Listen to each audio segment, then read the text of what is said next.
그런 방법 이런 것들은 좀 없는지. 이 카메라 지금 돌리고 있나요? 제 강의의 맨 마지막 슬라이드가 거기에 대한 답입니다. 우리 전체가 우리 모두가 반핵운동을 해도 좋아요. 그래도 되지만 반핵운동에 아주 그냥 인생을 건 사람들이 있으니 그 사람들을 후원하는 것도 굉장히 좋은 반핵운동입니다. 제가 지금 제일 고민하고 제일 힘든 게 뭐냐면 내가 데리고 있는 강사 봉급이 맨날 밀리는 거예요.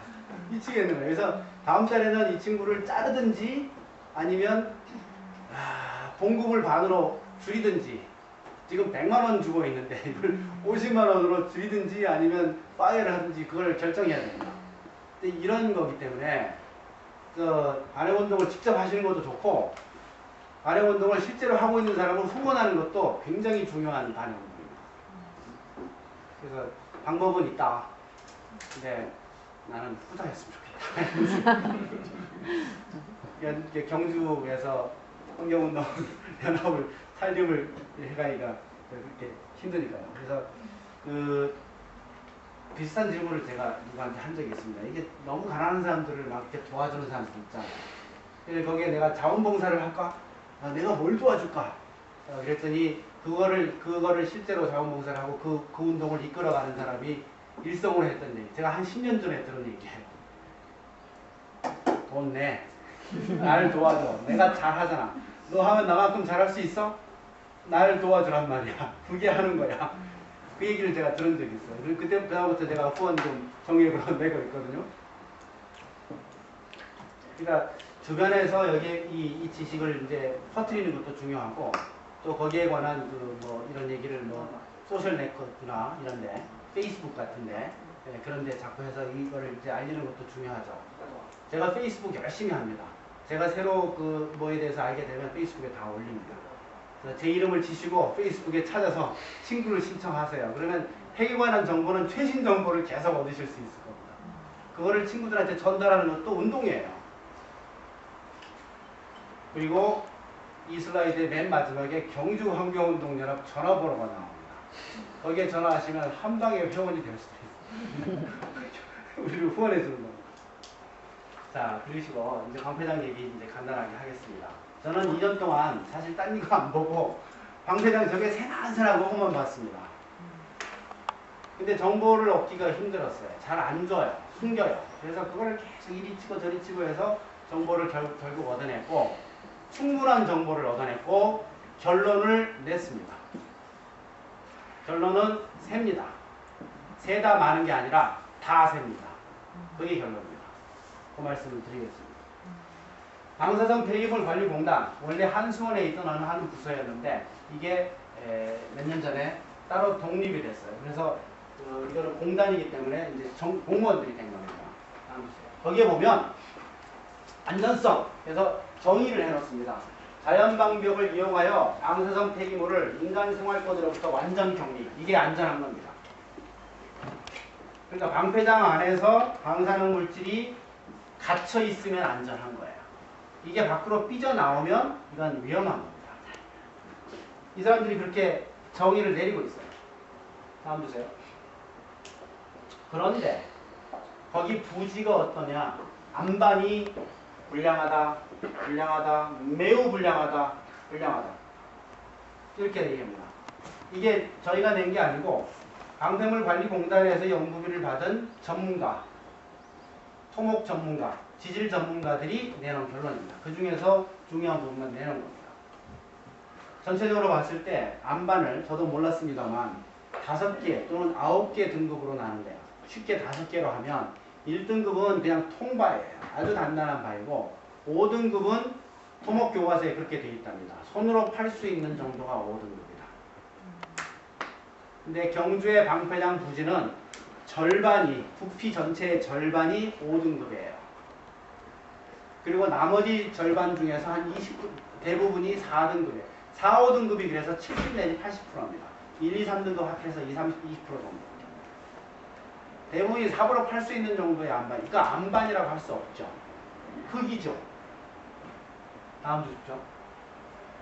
그리고 거기가 바로 수맥이 흐르는 곳이에요. 물이 무지하게 많이 다닙니다. 여기 보시면 하루에 1000톤에서 3500톤이 지하수가 자연 유출된다. 그래서 결론 보십시오. 사일로 부지, 사일로라는 것은 이제 저장 창고를 얘기하는 겁니다. 그걸 왜 사일로라고 하는지 모르겠어요.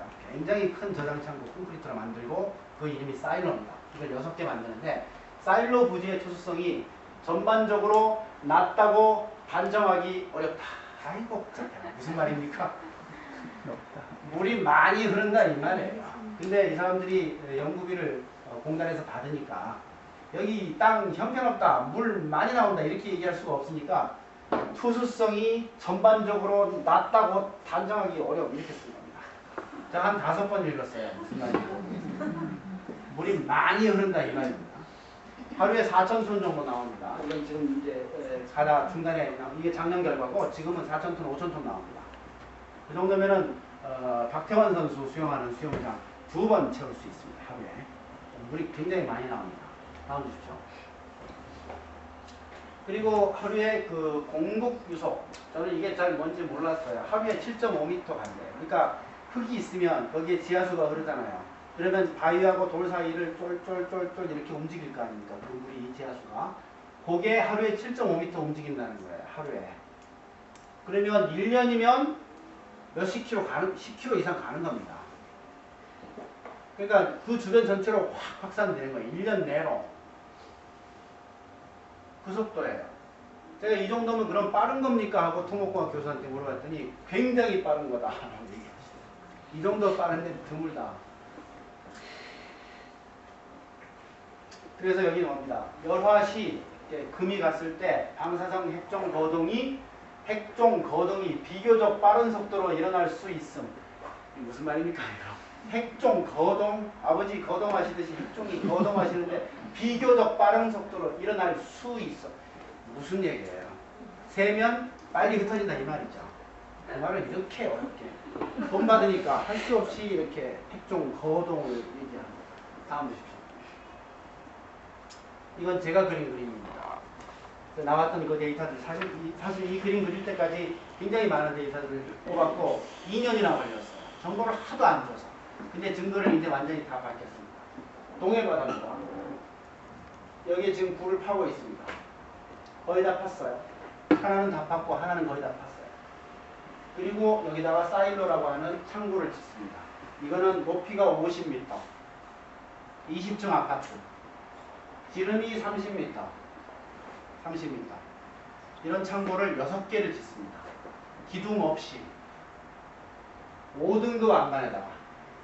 근데 지금 이렇게 굴을 파고 내려가는데 내려간 장면 나중에 한번 보여드릴게요. 여기를 콘크리트로 전부 치면서 내려가고 있어요. 이렇게 콘크리트를 이렇게 굴을 파고 있습니다. 이렇게 콘크리트를 다 차고 가고 있어요. 근데 그 콘크리트를 뚫고 물이 쫄쫄쫄쫄 나와요. 그래서 그 콘크리트 안에 그 굴에서 거기서 쫄쫄쫄 나오는 물을 퍼내는 게 하루에 4,000톤이에요. 퍼낸 게. 거기서 퍼내는 물 그 꼬다리가 저기 저 밖에서 볼 수 있습니다. 콸콸콸콸 나와요. 그러면 이거는 이 안으로 콘크리트를 뚫고 들어오는 물의 양이 하루에 4,000톤이니까 여기를 지나가고 있는 물의 양은 얼마쯤 되겠어요? 적어도 그거의 10배나 20배 될 거 아닙니까? 그래서 저는 10만 톤 정도의 물이 여기를 지나간다라고 생각을 합니다. 콘크리트가 대부분의 물을 막아주고 있는데 그거를 뚫고 들어오는 게 그 정도니까. 그래서 10만 톤 정도 되는 물이 여기를 지나가고 있어요. 사일로를 만났어요. 거대한 콘크리트예요. 이 60cm가 돼요. 그럼 이 물이 이렇게 가다가 사일로를 만나요. 어떻게 합니까? 위로 갈 수도 없고 밑으로 내려갈 수도 없고 어떻게 갑니까? 사일로 벽을 타고 이렇게 지가 흘러야 될 거 아니에요. 그래서 이렇게 흐를 거 아니에요. 이 사일로 벽을 타고. 사일로 주변으로 이 물이 흘러서 바다로 나갈 수밖에 없는 겁니다. 그러면 1년, 2년, 3년 지나면 10만 톤의 물이 이 사일로 벽을 타고 이렇게 흘러요. 어떻게 되겠습니까? 주변이 물길이 되겠죠. 5년쯤 지나면. 그러면 이렇게 표현할 수 있는 겁니다. 이 사일로 주변이 물길이 생겼다라고 얘기할 수 있고 또 이 사일로가 물에 잠긴다라고 얘기할 수 있는 거죠. 맞습니까? 그래서 사일로가 물에 잠긴다는 표현을 제가 처음 썼어요. 그랬더니 발칵 뒤집어서 무슨 사일러가 물에 잠긴다는 거야.